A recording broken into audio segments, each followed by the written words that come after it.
the vascular procedure. I would add to that, you need to have also an open experience. My open volume went up because, I'm the one who can decide whether the patient should undergo open or endo. I always tell my trainees, not only know how the device works, you need to know how it fails too. You need to be familiar with central line measurements. My advice is start with less complex cases and move on to bigger cases. Visit other centers and learn how they're doing these cases, and practice.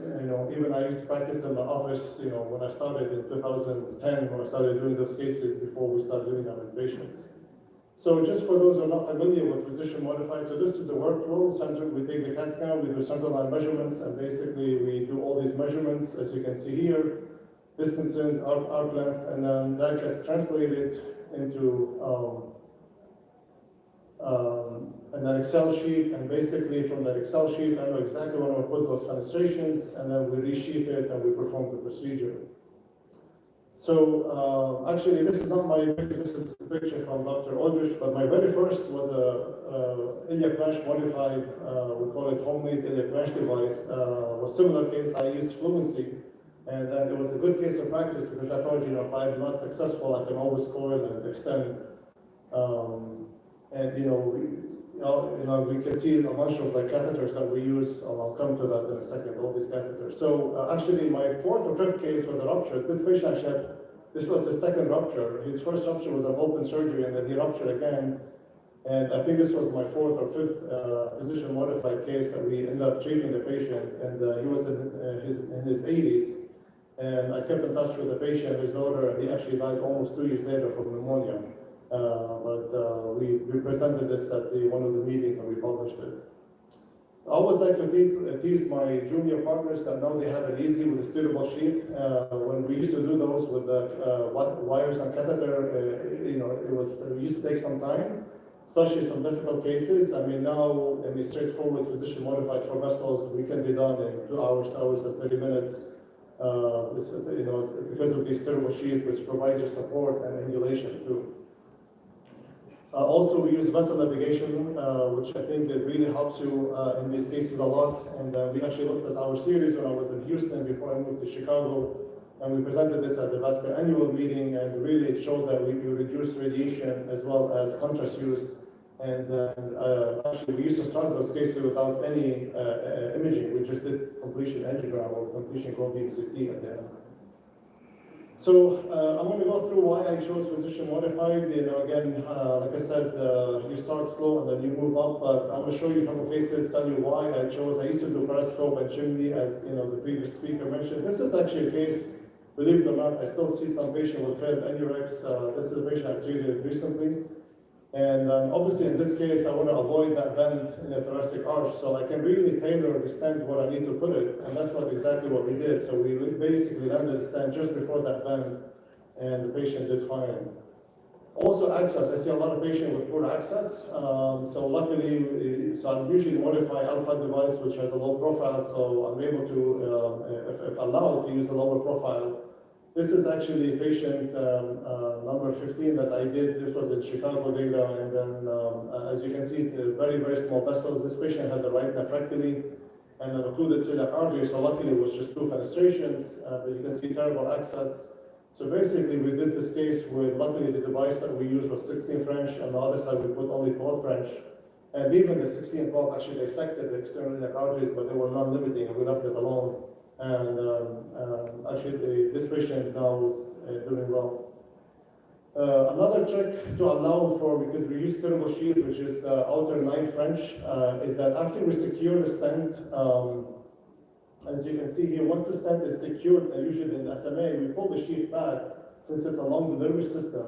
So by pulling the sheath back, that allows me to put the steerable sheath in the big sheath, and that allows me to do multiple cannulation and wire implantation. So this is a very useful trick too, and we never lost a stent or wire in the target vessel so far.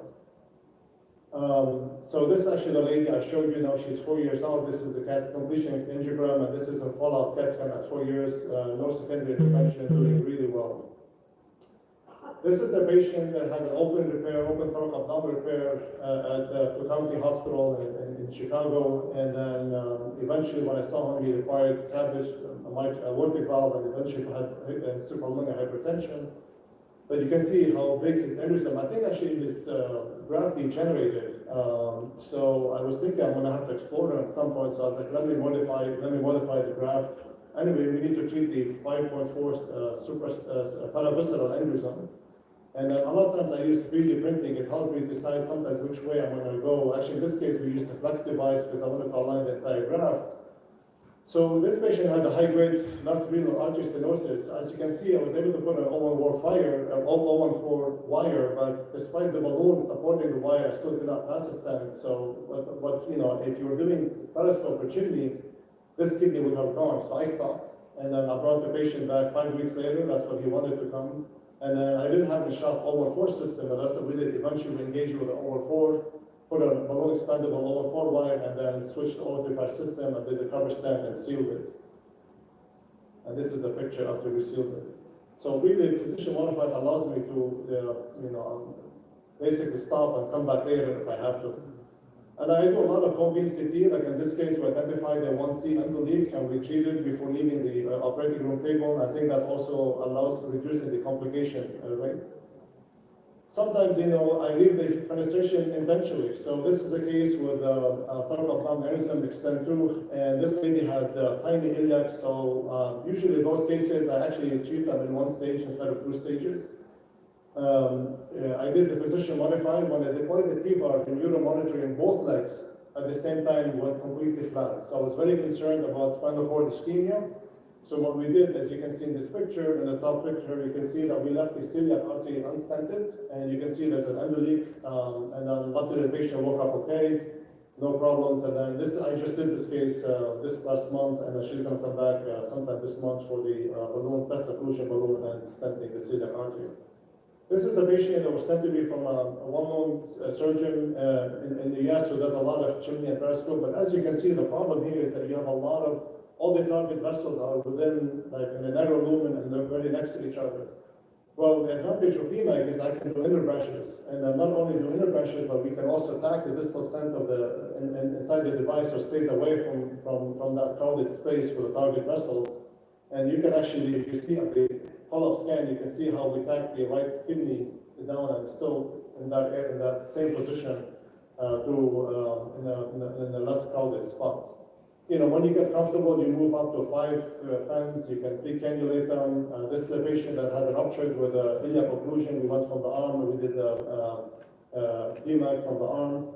This is a patient that had a hook device with petticoat, and he had a 7 centimeter degenerated aneurysm.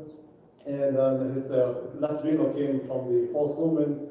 I was able to use a laser to go through the septum and then eventually stent it.